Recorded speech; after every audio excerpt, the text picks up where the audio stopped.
Hello, everybody. Almost forgot what I was going to say. Hello, everybody. Welcome back to my channel. This is a book haul, and I will probably talk a little bit about what I'm reading right now, what I've just finished. Yesterday was like a crazy reading day for me. I read 3 entire books and finished a book that I had already started, so 4 completions in a day. That's pretty darn good. And they were all pretty good books. So yeah, lots of stuff to talk about. Hopefully it won't be a terribly long video because I only have like 5 books to haul. There they are.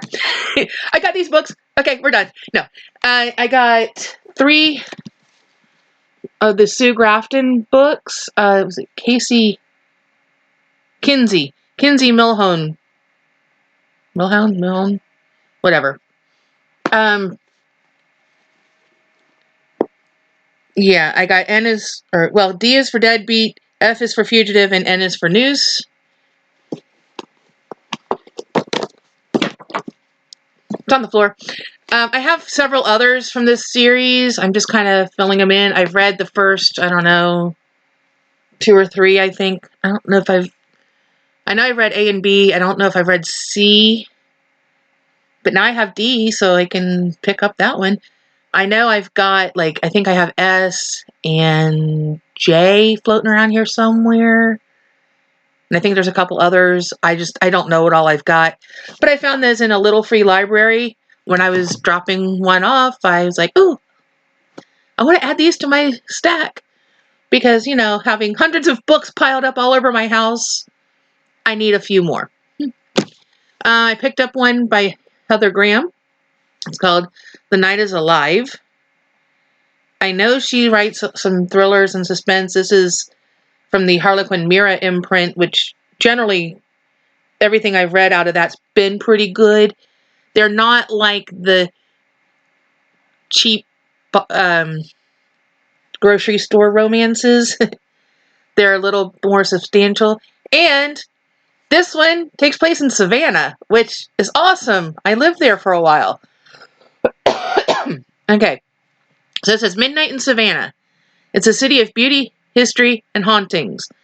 And one of the most haunted places in Savannah is a tavern called the Dragon Slayer, built in the 1750s.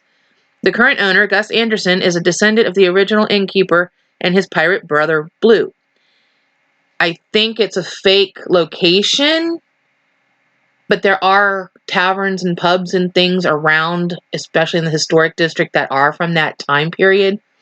So it's highly possible that there may have been one with that name, and it's a different name now. Pirates? Yes, there were pirates all over the place in Savannah. Gus summons his granddaughter, Abigail, home from Virginia, where she's studying at the FBI Academy. When she arrives, she's devastated to find him dead. Murdered. But Abby soon learns that Gus isn't the only one to meet a brutal and untimely end. There have been at least 2 other victims. Then Captain Blue Anderson starts making ghostly appearances, and the FBI's Paranormal Investigation Unit, the Crew of Hunters, sends Agent Malachi Gordon. Okay, Crew of Hunters. Isn't that a series name?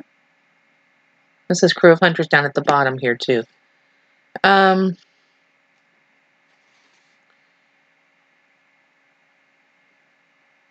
Brand new trilogy and hauntingly gripping Crew of Hunters series. Night is Watching, Night is Alive, Night is Forever. So is this the second one in a trilogy within a series? Well, crap.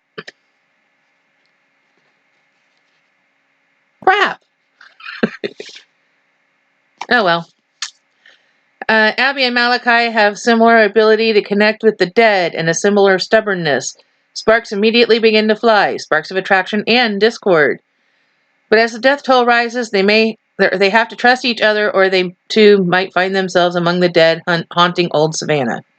Sounds interesting, and I'm hoping it's readable without having any other knowledge of the series. Does anybody know? I haven't read any of the Crew of Hunters, so I don't know if I can just jump into one book and jump back out, or do I need to read that trilogy together in order? Do I need to read it in the order of the whole overarching series? I don't know. Then I also picked up The Bookman's Wake. It's a Cliff Janeway novel by John Dunning. Best-selling author of The Bookman's Promise. So this is probably a sequel or somewhere down in a series.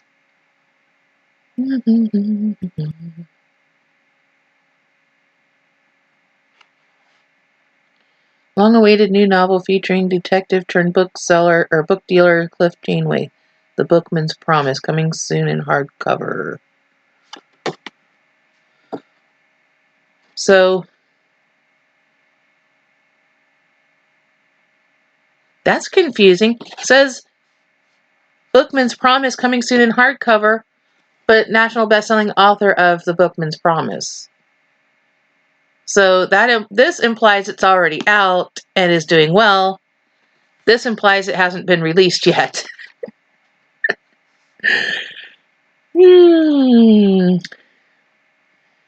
I don't know. I'm confused.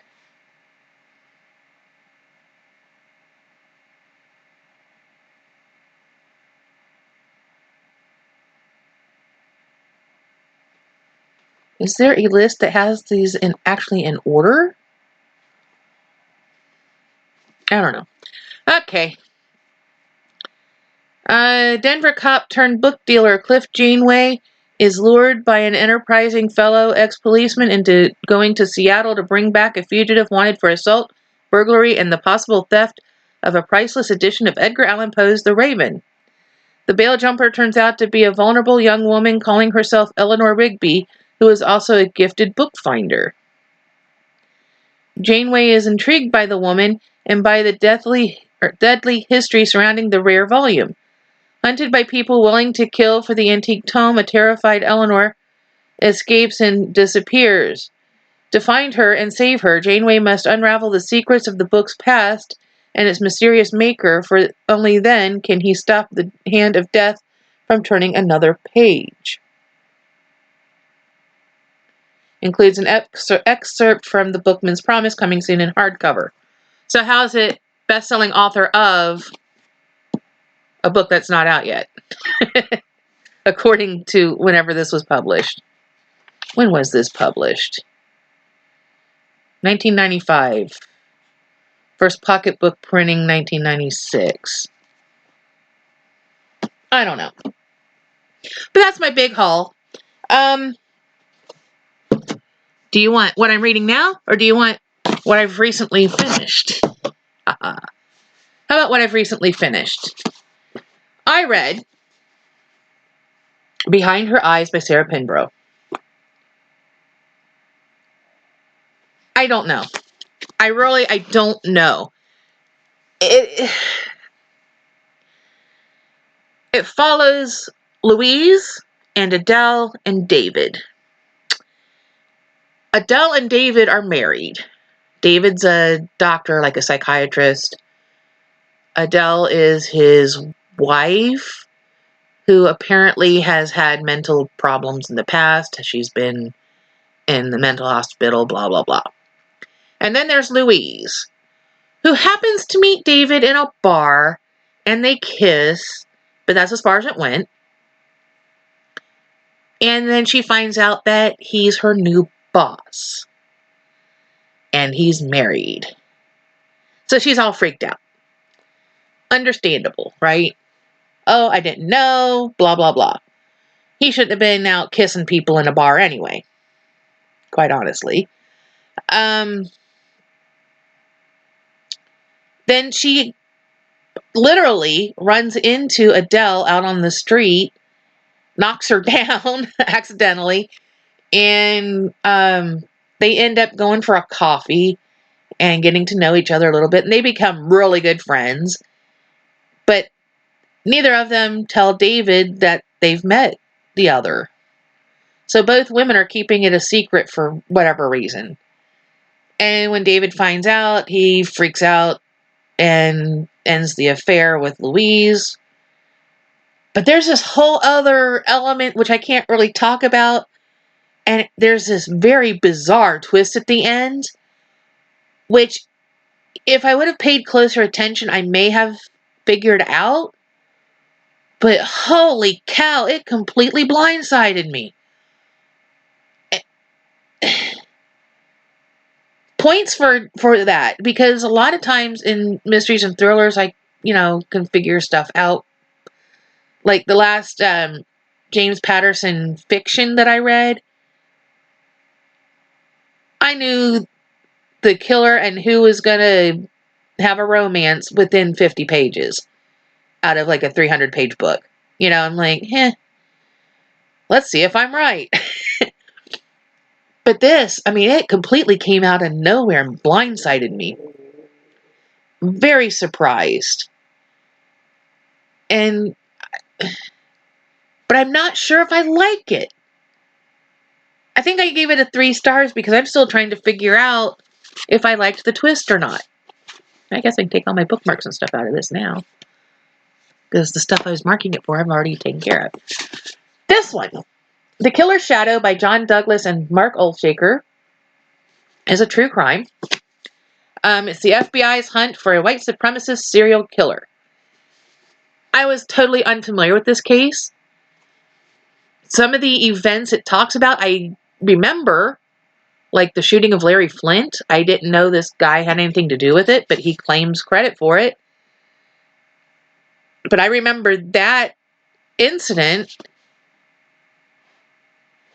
or at least I know I've seen the movie where it happens. I'm old enough I could remember it, because this was late 70s, early 80s, when I would have been young. And I actually won this copy from Novel Suspects. It was one of their Instagram giveaways, which is cool. I've read other things by John Douglas. He's the TV series, or was it Netflix? Is it Netflix?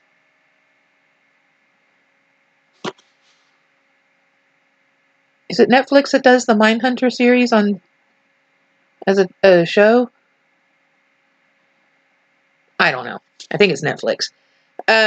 He's the one that's based on. He was one of the first to pioneer the behavioral sciences unit, the profiling unit in the FBI. So that's pretty cool. And this is one of his early cases.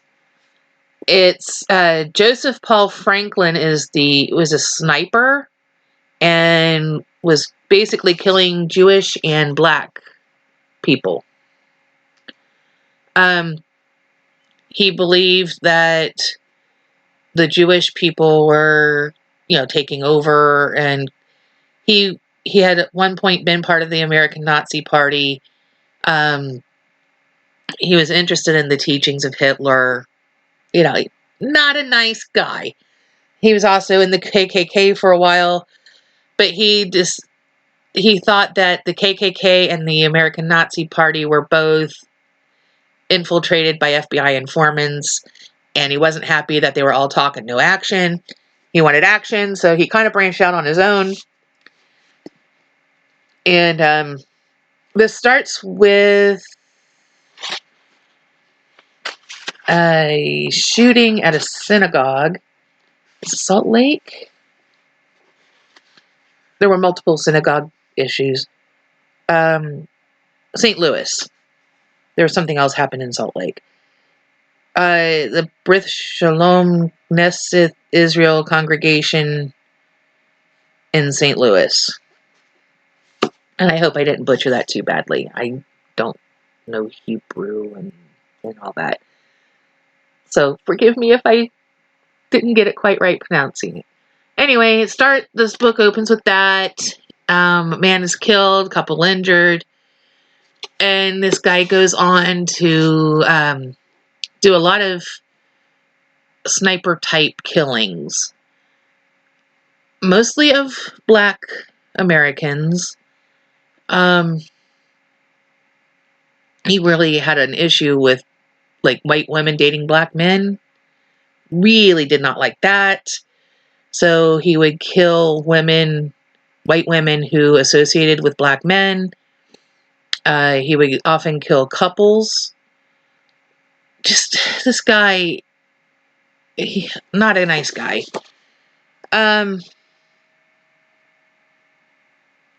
Yeah. But very interesting. What I liked about the book was the in-depth process of how they figured things out, the psychology of it all. I did feel like it jumped around some, and he often brought up other cases that weren't involved with this particular killer as illustrations for his points. And so it felt a little scattered to me. So I only gave it like 3.5 stars. Like Mindhunter, his original book, I gave it like 5 stars because it was really good. And it was supposed to be a bunch of different cases. You know, here's this case and here's how we dealt with it. And here's this case and here's how we dealt with it. But this is supposed to be focused on one case and blah, blah, blah, blah.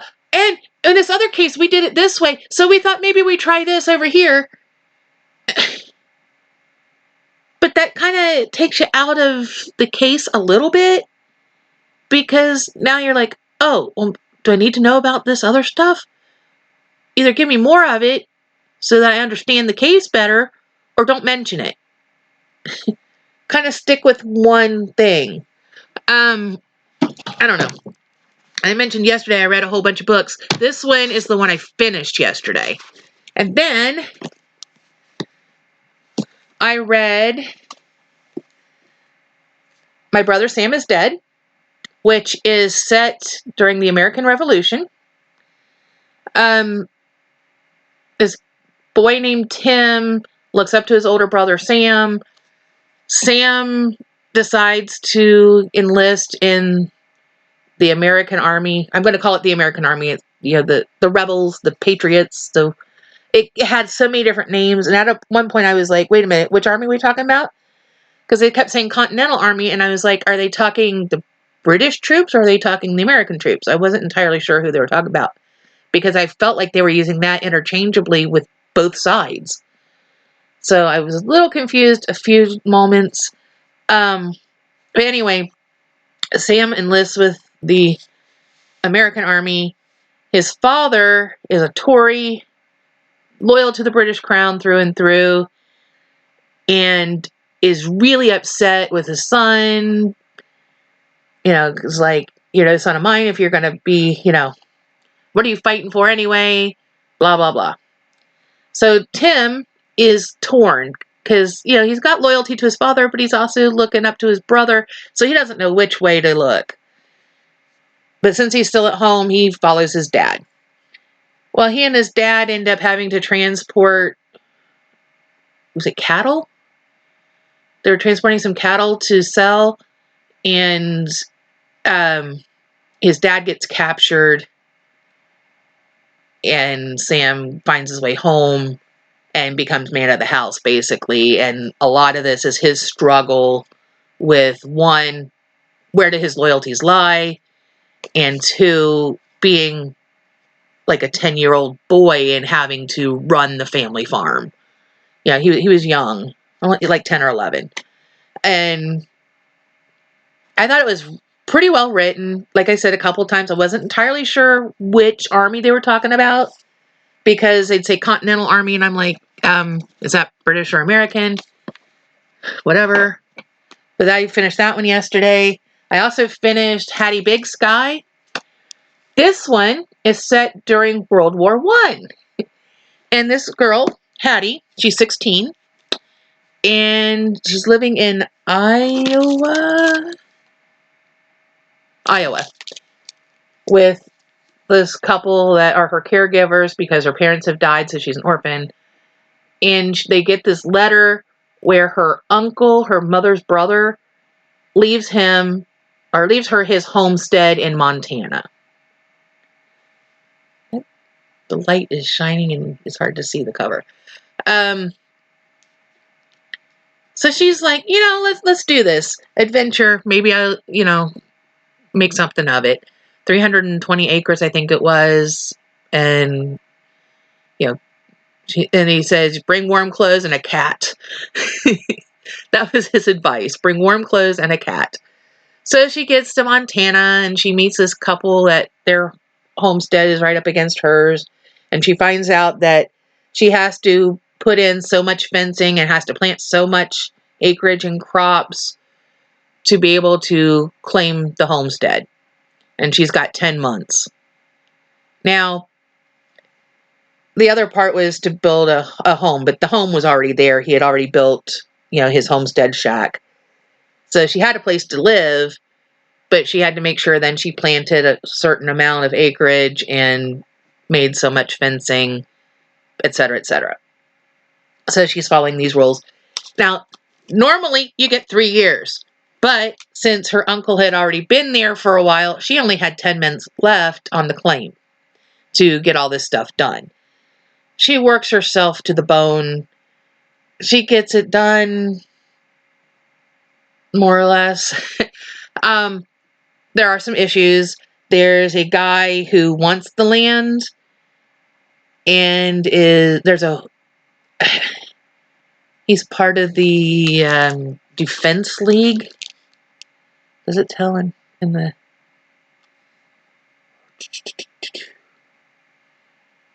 I don't know. There's a lot of anti-German sentiment going on because it's World War I. And her neighbor happens to have been born in Germany and speaks a lot of German. His English isn't great. So, there's all this prejudicial stuff. And I'm thinking, some of this is applying to stuff now. That people are considered inferior because of where they're from. Like all the anti-Islamic stuff going on and all the black versus white, which has been going on forever.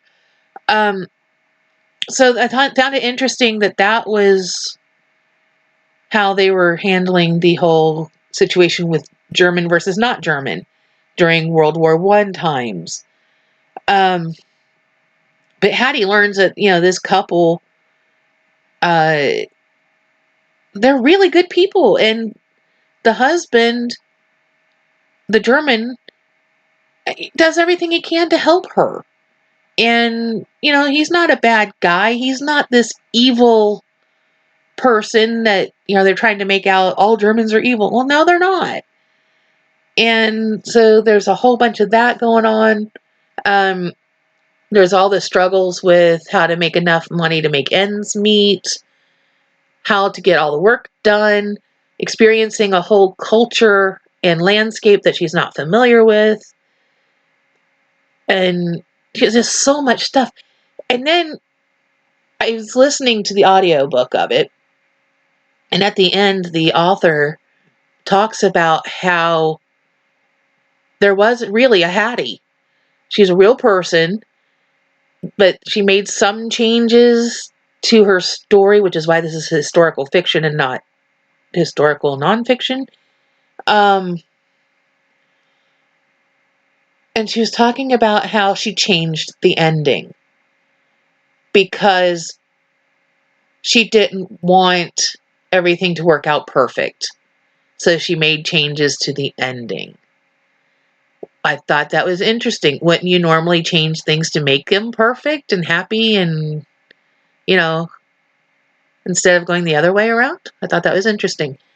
But there's a lot of stuff to unpack in that book, and it's really good. I think I gave it 4 stars for just minor things, really, but I might go higher than that. I'm still thinking about it. It's a good book. A couple days ago, I read Walk 2 Moons. You noticed a theme here with the Newberries? It's still Newbery November. I still got a couple days. So these, My Brother Sam is Dead, Hattie Big Sky, and Walk 2 Moons are all Newbery books. And I like them all, which is good. This was not what I was expecting. This is about a girl named Salamanca Tree Hiddle. They call her Sal. I had to look it up because I didn't want to mess up the actual name. And they're from Kentucky, and they go to Ohio because her father has become friends with this person, and they're going to go stay with this person for a while. And this girl, Sal, meets another little girl named Phoebe. They're the same age. They become really good friends. Phoebe's mother disappears. And Sal feels really close to her because her mother's missing. Her mother went to Idaho. Yeah. And never came back. So she's, she wants her mom. She wants to find out why her mom hasn't come back. She's really upset. So now Phoebe's mother is missing. And so they feel this connection because they're both with missing moms. And they try to solve the mystery of Phoebe's missing mom. Then we cut to Sal is on a road trip with her grandparents. They're going to Idaho so that Sal can find her mother. And her mother's birthday is coming up, and she wants to find her mother and try to convince her to come home on her birthday. I'm going to leave it at that because some stuff happens and tears were shed. There's a lot of emotional stuff goes on in this book. I think you could probably figure out why Sal's mom doesn't come home. Phoebe's mom, it's a completely different story, and there's a very bizarre plot twist. But it was good. I enjoyed it. So I'm not going to give you any more than that. And now that brings me to, what am I reading right now? I am reading Murder Thy Neighbor by James Patterson. Why do you have to put shiny stuff on him at the library? Gee whiz. Makes it hard to film. Anyway, this is actually like 2 books in one. The first story is Murder Thy Neighbor, and the second one is called Murder IRL. And of course, it doesn't. Murder Thy Neighbor is set in Pittsburgh. There's a lady named Ann Hoover who owns like a half double, and this other half is falling apart and needs a lot of repair work done. And this guy named Roy Kirk buys it and starts renovating it, and then doesn't finish, and it's getting worse and worse and worse, and it's affecting her home. I'm at a point right now where there's been some storms coming through, and because he never repaired the roof, it's now leaking into her house and messing up what she had already paid to have fixed when she remodeled her half. And so this guy is just being a total butt. And he wants to do it all himself. He doesn't want to hire contractors or anything to do the work. And then he becomes they were like real friendly, and he joins the homeowners association and becomes president and blah, blah, blah. All this stuff. Seems like a nice guy. And now that stuff is getting serious, he's just rude and snappy and just short and hostile. And so Anne finally was like, I've had enough. She's taking pictures to document the mess and is going to take him to court. I am I'm just under 50 pages in. 47, I think. Yeah, I'm on page 47 of the first book. And then the second book, it's only like 150 pages for each section. The second book, Janelle Potter has always been better at connecting through social media than in person. With overprotective parents, she hasn't had many options to meet people until she links up with Billy. But her feelings for Billy are unreciprocated, causing Janelle to start a virtual war. A war that enters the real world. That's all I know. That's enough, because you don't want to go into some of these things with too much information unless you're already familiar with the case and you just want to see if they did it justice. So this is what I'm reading right now. I'm not sure about James Patterson as a true crime writer. So far, it's okay. It's a little slow, but true crime books often are. And that brings me to what I'm reading next. I'm actually kind of torn between two books. I need to have them both done so they can be returned to the library on Monday. And it's Saturday evening. So, yeah. I have The Haunted by Bentley Little, and I have The House of the Seven Gables by Nathaniel Hawthorne.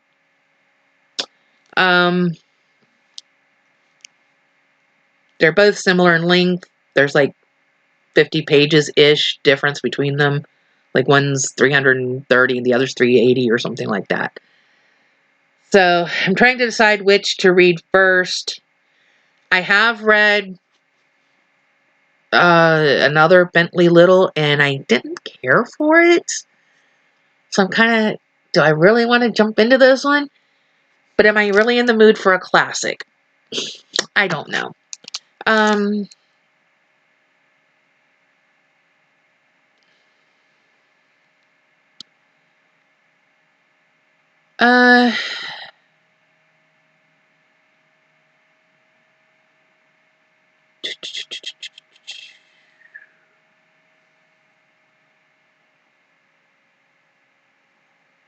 This doesn't really tell me much.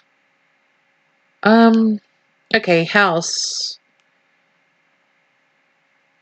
The author created out of his imagination a world haunted by the loneliness of his own spirit and by the lingering terrors of a curse inherited from the days when New England was possessed with witchcraft. The mistress of this house, Hepzibah Pynchon, who courageously protects the tragic figure of her ex-convict brother from the persecution of the unscrupulous head of the family, Judge Jaffrey Pynchon. Hawthorne portrayed one of the deathless characters of American literature. Haunted house-ish. Julian and Claire Perry and their two children, Megan and James, have made the move to a bigger, nicer home in their city's historic district, but something isn't right. Neighbors seem reluctant to visit. Claire can't shake the feeling that someone is watching her. Megan receives increasingly menacing and obscene texts.